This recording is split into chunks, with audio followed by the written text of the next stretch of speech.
عقل مند وہ ہے جو اپنا ایک سانس غیر مفید کام میں ضائع نہ کرے اور نہ ایسی چیز جمع کرے جو ساتھ نہ دے۔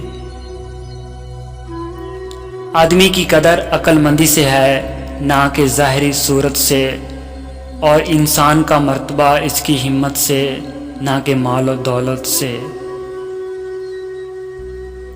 مومن وہ ہے نہیں جس کی محفل پاک ہو، مومن وہ ہے جس کی تنہائی پاک ہو۔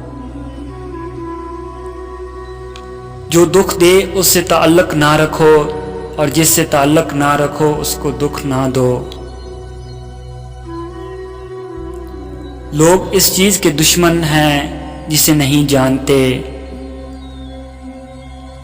جانور میں خواہش اور فرشتے میں عقل ہوتی ہے، مگر انسان میں دونوں ہوتی ہیں۔ اگر وہ عقل دبا لے تو جانور، اگر خواہش کو دبا لے تو فرشتہ۔ مجھے اس شخص پر تعجب ہوتا ہے جو روز دیکھتا ہے کہ اس کی سانس اور عمر کم ہو رہی ہے اور وہ موت کے لیے تیاری نہیں کرتا۔ زندگی استاد سے زیادہ سخت ہوتی ہے۔ استاد سبق دے کر امتحان لیتا ہے، زندگی امتحان لے کر سبق دیتی ہے۔ ذلت اٹھانے سے بہتر ہے کہ تکلیف اٹھاؤ۔ لوگوں کے اخلاق کے مطابق ان سے میل جول رکھو اور اعمال میں ان سے علیحدہ رہو۔ تنگ دستی میں سخاوت کرنا، غصے میں سچ بولنا اور طاقت ہوتے ہوئے معاف کرنا بہترین نیکی ہے۔ اگر محبت ان سے نہ ملے جن سے آپ پیار کرتے ہوں تو پھر محبت اس کو ضرور دینا جو آپ سے پیار کرتے ہیں۔ اپنا سر اونچا رکھو کہ تم کسی سے نہیں ڈرتے، لیکن اپنی نگاہیں نیچے رکھو تاکہ پتہ چلے کہ تم ایک باعزت گھرانے سے تعلق رکھتے ہو۔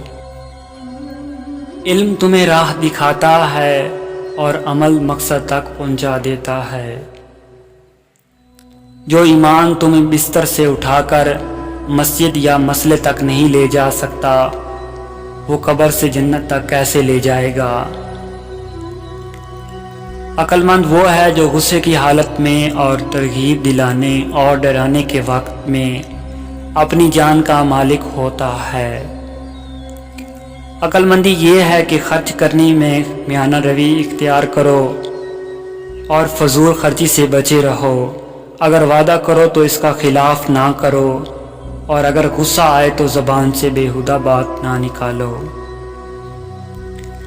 عقل مندی اس کا نام ہے کہ زبان سے وہی بات نکالو جو تمہیں معلوم ہو، اور جو کہو خود اس پر عمل کرو۔